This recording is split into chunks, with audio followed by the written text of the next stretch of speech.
نحمده ونصلي ونسلم على رسوله الكريم اما بعد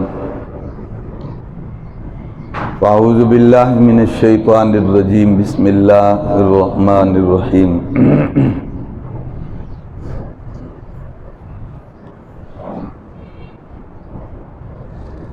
لقد رضي الله عن المؤمنين إذ يبايعونك تحت الشجرة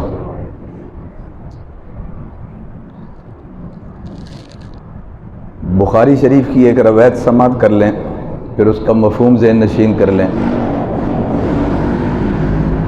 حضرت اکرمہ فرماتے ہیں کہ ابن عباس رضی اللہ تعالی عنہ نے ہمیں بتلایا کہ ایک موقع پر نبی کریم صلی اللہ علیہ وسلم نے مجھے سینے سے لگایا، اپنی آغوش میں لیا اور شفقت اور اس پیار محبت کے اظہار کے بعد آپ نے ایک دعا ارشاد فرمائی، اللہم علمہ الکتاب، اللہ اسے کتاب کا علم نصیب فرما۔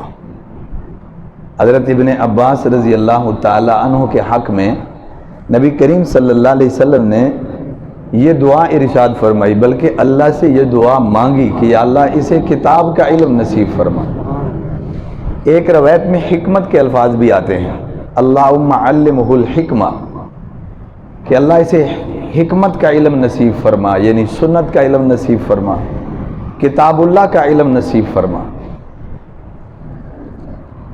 سوال یہ ہے کہ یہ دعا اللہ کے نبی صلی اللہ علیہ وسلم نے خود فرمائی، ابن عباس نے کوئی مطالبہ نہیں کیا، کوئی درخواست نہیں کی، کہا نہیں ہے۔ آپ نے یہ کس موقع پر دعا ارشاد فرمائی، آپ اس پس منظر کو سمجھیں گے تو اس حدیث کا، اس دعا کا اور اس نبی علیہ السلام کی تعلیم کا لب لباب سامنے آ جائے گا۔ بخاری شریف میں ہی ایک اور روایت باب الوضو میں آتی ہے کہ نبی کریم صلی اللہ علیہ وسلم اپنی گھر والی حضرت میمونہ کے ہاں تشریف فرما ہیں، اور حضرت میمونہ ابن عباس کی خالہ ہے، حضور کی گھر والی ہیں، مومنوں کی ماں ہیں اور ابن عباس کی خالہ ہے۔ تو نبی کریم صلی اللہ علیہ وسلم بیت الخلا میں تشریف لے گئے،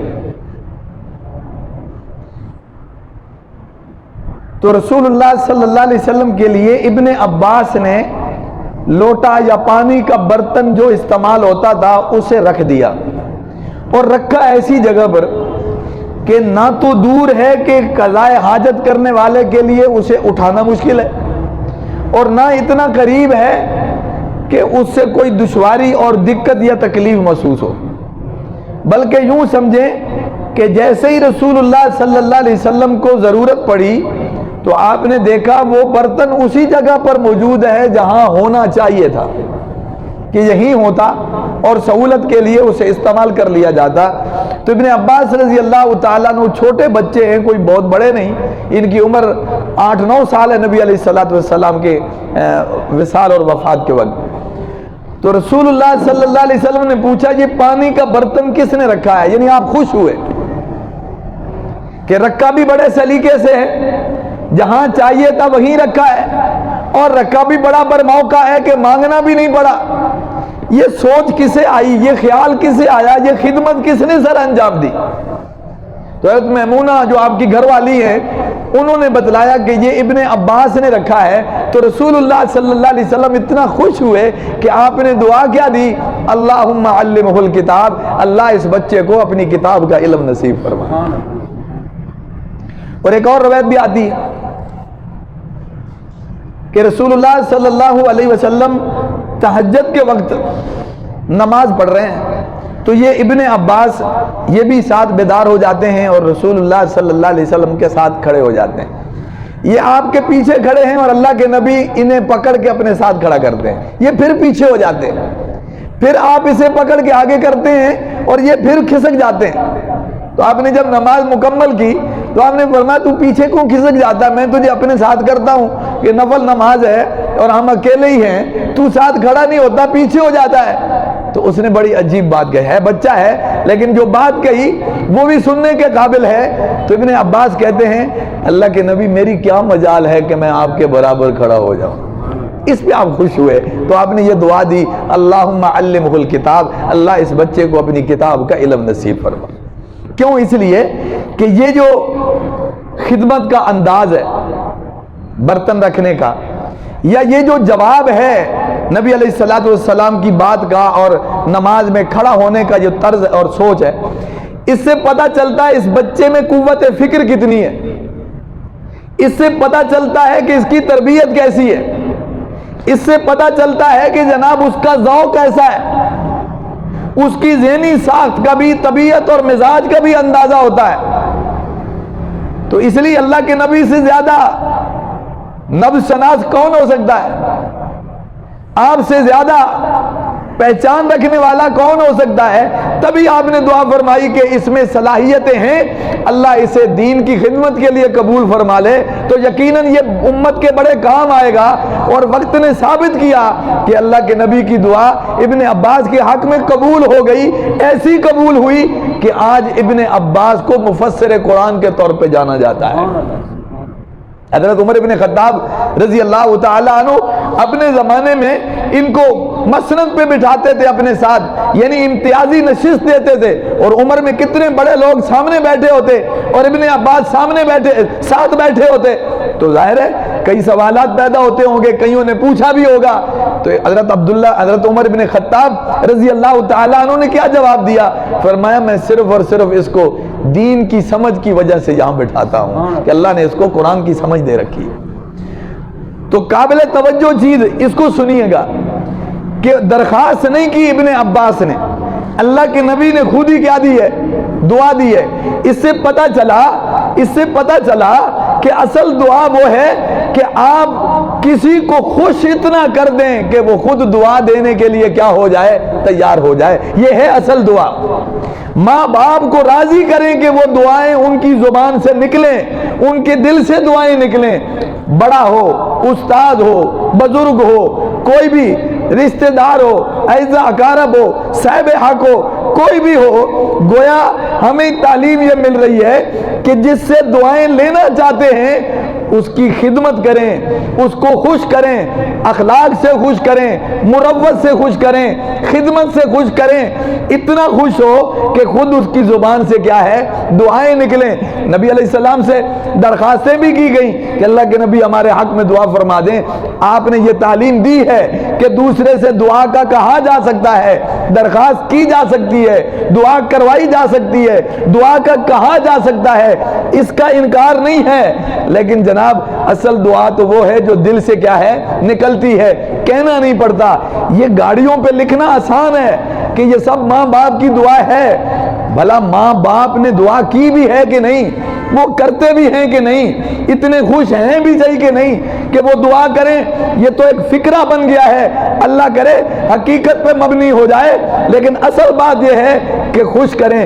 صحابہ کرام نے رسول اللہ صلی اللہ علیہ وسلم کو عمل سے، کردار سے، خدمت سے، آپ صلی اللہ علیہ وسلم کے ادب و احترام سے، آپ کی تعلیمات پر عمل سے آپ کو خوش اتنا کیا کہ اللہ کے نبی کی زبان سے صحابہ کے حق میں دعائیں نکلی ہیں۔ رضی اللہ عنہ کے سرٹیفکیٹ ناراضگی سے تو نہیں ملتے نا، خوش ہوئے ہیں تو تب کہا اللہ ان سے راضی، اور یہ اللہ سے کیا ہے؟ راضی۔ کسی کے حق میں آپ یہ دعا فرما رہے ہیں اللہ اس کو کتاب و سنت کا کیا ہے؟ علم عطا فرما۔ تو اصل چیز ہے کہ خوش کر دیں تاکہ اس کی زبان سے کیا ہے؟ دعا نکلے۔ ایک بیوی کو چاہیے کہ شوہر کو کیا کرے؟ جو حقوق ادا ہوں گے تو خوش ہوگا۔ شوہر کو چاہیے کہ بیوی کے کیا ہیں؟ حقوق ادا ہوں۔ اولاد کو چاہیے کہ ماں باپ کے کیا ہیں؟ حقوق ادا ہوں۔ ماں باپ کو چاہیے کہ اولاد کے کیا کریں؟ حقوق ادا کریں۔ تو یقیناً دل سے کیا نکلتی ہیں؟ پھر درخواست نہیں کرنی پڑتی، پھر کہنا نہیں پڑتا، پھر مطالبہ نہیں کرنا پڑتا، پھر جناب والا روئیں روئیں سے دعائیں نکلتی ہیں، پھر ہمہ وقت دعائیں نکلتی ہیں۔ تو اس لیے اس بات کو اچھی طرح ذہن نشین فرما لیں کہ یہاں درخواست نہیں ہوئی، اللہ کے نبی خوشی اتنا ہوئے کہ آپ نے دعا دی۔ اور پھر یہ بھی یاد رکھیں دعا اتنی بڑی ہے کہ ہمارے نبی نے صحابہ کرام کو اور دعائیں بھی دی ہیں، حضرت انس کو دعا دی اللہ اس کو اس کے مال میں برکت نصیب فرما، اولاد میں برکت نصیب فرما، اور صحابہ کے لیے بھی قرآن و سنت کی سمجھ کی درخواست اللہ سے کی، اللہ ان کو قرآن و سنت کا علم نصیب فرما۔ لیکن ان کے لیے اللہ کے نبی نے مال کی درخواست نہیں کی، مال کی دعا نہیں کی، اولاد کی دعا نہیں کی، کسی سرکاری عہدے کی دعا نہیں کی۔ آپ صلی اللہ علیہ وسلم نے وہ دعا کی جو آپ کو پسند ہے، وہ آپ نے اپنی پسند سے، اپنی خوشی سے اس دعا کا کیا کیا ہے؟ انتخاب کیا ہے۔ تو جو آپ کو پسند تھا وہ آپ نے اس کے لیے دعا کر دی، اللہ اس کو کتاب کا کیا دے دے؟ علم نصیب فرما دے۔ اور آخری بات کروں، یہ بھی عجب نہیں کہ ان کے لیے اللہ کے نبی نے دعا فرمائی، اللہ اس کو کتاب کا کیا دے دے؟ دعا قبول ہوئی، اللہ نے ان کو سمجھ عطا فرمائی۔ اب کوئی ابن عباس سے حوالہ لے لے کہ ابن عباس ٹھیک کہہ رہے ہیں، ابن عباس کی دلیل ٹھیک ہے، ابن عباس کی بات صحیح ہے، تو ہم کہنے لگ جائیں کہ نہیں جی ان کی بات کا اعتبار نہیں ہے، نبی علیہ السلام کی بات لیں گے، ان کی نہیں لیں گے۔ پہلی بات تو یہ کہ جو دعا اللہ کے نبی نے فرمائی ہے وہ دعا قبول ہو رہی ہے، تو جو ان کو کتاب کی سمجھ ملے گی وہ سمجھ اللہ کے نبی سے ٹکرائے گی کیا؟ وہ کیا دین سے الٹ ہوگی کیا؟ دعا کی قبولیت کا مطلب تو یہ ہے کہ جو آپ لے کر آئے، جو آپ نے پڑھایا، جو آپ نے سمجھایا، جو آپ نے تعلیم دی، جو آپ دین لے کر آئے، اسی کی سمجھ ان کو مل رہی ہے۔ تو اس کا مطلب یہ ہے کہ جب وہ بات کریں گے ابن عباس تو وہ بھی تو وہی کریں گے جو اللہ کے نبی نے پڑھایا ہے، جو آپ نے بتایا ہے۔ حوالہ میرے نبی کا ہو تو وہ بھی وہی ہے، اور حوالہ ابن عباس کا ہو تو وہ بھی وہی ہے۔ کیوں؟ اس لیے کہ نبی اور صحابی میں ٹکراؤ تھوڑا ہی ہے کہ ان کو کوئی اور علم مل رہا ہے اور نبی علیہ السلام کا کوئی اور علم ہے، نہیں، ایسا نہیں، یہ ہماری سوچ ہے، ہم نے یہ تفریق کر لی ہے، ورنہ حقیقت جانیے گا جو آپ کے شاگرد ہیں ان کے پاس وہی علم ہے جو اللہ کے نبی نے پڑھایا ہے، جو آپ صلی اللہ علیہ وسلم نے ان کو بتلایا ہے۔ تو اس لیے ہمارے لیے صحابہ کرام بھی اس لیے معتبر ٹھہرے کہ وہ آپ صلی اللہ علیہ وسلم کی بتائی ہوئی بات ہی تو ہمیں بتا رہے ہیں، ہم تک پہنچا رہے ہیں۔ تو خیر اللہ سے دعا ہے اللہ ہم سب کو دعائیں لینے کی بھی توفیق نصیب فرمائے اور دعائیں اللہ دینے کی بھی توفیق نصیب فرمائے۔ جس پہ خوش ہوں اس کو دنیا اور آخرت دونوں کی دعائیں دیا کرے، اللہ اس کو دنیا میں بھی بھلائی دے، آخرت میں بھی بھلائی دے۔ ہمارا کیا جاتا ہے، لیکن کبھی کبھی آدمی کا دل بڑا خوش ہوتا ہے بچے پر، اولاد پر، بیوی پر، کسی دوست پر، کسی خدمت گار پر، کسی تعلق والے پر، پڑوسی پر، کسی راہ گزر مسافر پر۔ معاملہ ہی ایسا ہوتا ہے، خوش اخلاقی اتنی ہوتی ہے، اس کا کردار ہی ایسا ہوتا ہے کہ یقیناً دل کیا ہو جاتا ہے، باغ باغ ہو جاتا ہے۔ تو ضرور ایسے موقع پر اور کچھ نہیں کر سکتے تو دعائیں ضرور دے دیا کریں، یقیناً یہ ایک اس کے حق میں فائدہ ہوگا تو دعا دینے والے کے حق میں بھی کیا ہوگا؟ فائدہ ہوگا۔ تو دعا وہ دیں جو جامع ہو، جو دنیا میں بھی اور آخرت میں بھی فائدے اور نفع کا باعث بنے، جیسے ربنا آتنا فی الدنیا حسنہ وفی الآخرۃ حسنہ وقنا عذاب النار۔ اللہ سمجھ نصیب فرمائے، اللہ ملک کی توفیق عطا۔